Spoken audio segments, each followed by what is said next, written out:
Final Fantasy VIII sits in this weird spot in the series' legacy. It comes after Final Fantasy VII, arguably the most well-known and successful game in the series, and before 9, which was creator Hironobu Sakaguchi's last involvement in a Final Fantasy game, and often said to be the best game in the series. After playing 7 Remake, I decided to play every game after the PlayStation 1 era, since I owned them but never really completed them. Since I already played 6 and 7 recently, I decided to start with 8. And without further ado, here's my review of Final Fantasy VIII. Graphics first. Note that the version shown here is the remastered version running in 4K on a PC. The game has a very unique design to it, in which it incorporates futuristic elements while still keeping a Final Fantasy feel. Unlike Final Fantasy VII, the characters have more realistic proportions to them that makes the game visually impressive for a PlayStation 1 game. The setting of the game also varies quite a lot, going from forests, deserts, futuristic cities, and even space. The game always impressed me with the way it mixes different environments into a cohesive whole. Being a PlayStation 1 game, the animation is quite basic, but impressive, even top tier for its time. The only gripe I have here is how the remaster handles the backgrounds, as they use the blurry filter on them to hide the pixelated nature instead of some high quality upscale. This results in a jarring difference between the high quality new models implemented and the blurry backgrounds. While this issue doesn't appear on the PlayStation 1 version of the game, the remaster suffers a bit in that regard. The issue didn't bother me that much personally, but it might be a huge downgrade for some people. Replaying the intro of the original game on a PVM, the graphical quality of the game is still outstanding, and I think it aged beautifully for a PlayStation 1 game.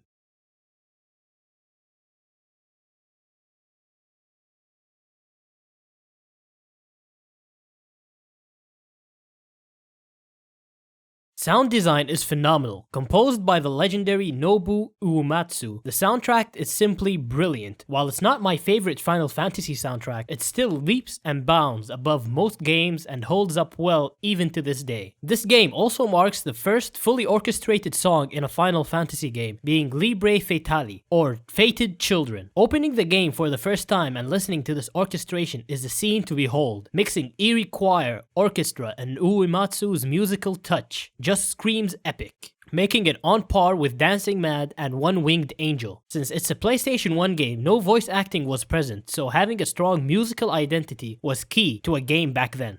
Heading on to gameplay, and here is where I'm mixed. First, the battle system. Being a Final Fantasy game, the game utilizes the ATB or Active Time Battle System, which is a great way to introduce active elements into the turn-based combat. While the game looks like a typical turn-based JRPG, it really is not. Each character has their own time bar seen on the lower right. When the bar is complete, the character can then take a single action. So, in essence, if you wait too long, you can get hit once or twice. I feel like this is great as it enforces urgency to a typical turn-based system, as you need to be both quick and tactical in order to win. I feel like this game has the slowest ATB system out of the other PlayStation 1 games. Even on the fastest settings, I felt like the bar takes a bit too long to fill up. One thing I dislike in the combat is how it handles limit breaks. Just like Final Fantasy VI, limit breaks only trigger when your character is in a low health state, and I find that annoying as I usually like to keep my characters with at least 50% health during battles. Final Fantasy VII implementation was perfect as it allows you to store your limit breaks and unleash them at will. Not a huge thing, but it feels like a downgrade in that regard. While battles are the main part of a Final Fantasy, I feel like character progression takes a bigger role. This game does away with normal leveling in favor of the junction system. Simply put, the junction system is a way for characters to gain stat points and improve without actually leveling. This is done by having the spells you gain increase certain stat points and provide certain benefits. Unlike other games where you learn spells through leveling, Final Fantasy VIII allows character to draw a spell from a monster in order to store and use it against them. This game also has a unique way of utilizing summons or guardian forces, GFs as they're called in this game. Each character can equip a GF which will allow you to power up certain stats the character has, like strength, magic, health, etc. Each GF opens a different stat to be upgraded. Slotting your magic into the stats allows them to increase. For example, slotting a cure or cura into health will increase the health points without the need to level. This also expands into weapons and armor, as you can protect against certain elements or deal certain elemental damage depending on your junction.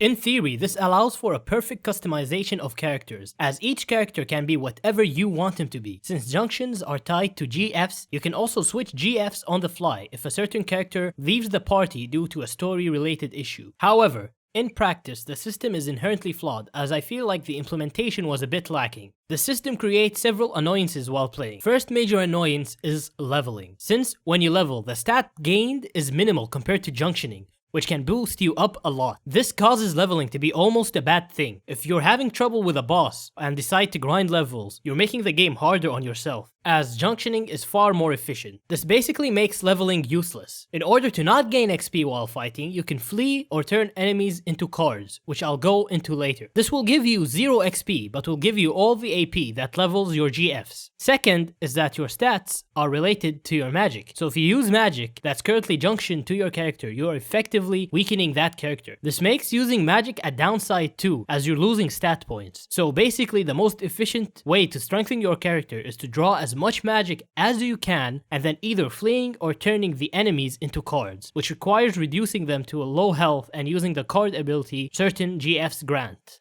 Outside of combat, Triple Triad, a card game, is also another way to gain spells to junction to your character. Full disclaimer, I hate card games, so I didn't play it since it's entirely optional, but you can play nearly everyone in the world to card game and win over cards so you can turn them into powerful spells for junctioning. I played a bit, but I can't get into the card game. But if you like card game, this apparently is one of the better ones. You can turn monsters into cards and also win them from opponents, so there's a lot to do here. Weapons are also handled differently, as in this game you can upgrade your existing weapons instead of obtaining new ones. While I consider this a side grade, it felt like it's a bit too grindy to get some of the later weapons, but not to the point of deterring me from upgrading. Overall, I found the gameplay aspect of the game to be quite enjoyable. While the junctioning system is definitely flawed, it does have its benefits, allowing each character to be versatile for any situation. I enjoyed how the game incorporated some of the action scenes, like the train scene, which breaks the pacing of combat, and the levels were open and varied enough to keep me engaged without them feeling a bit too repetitive and dull.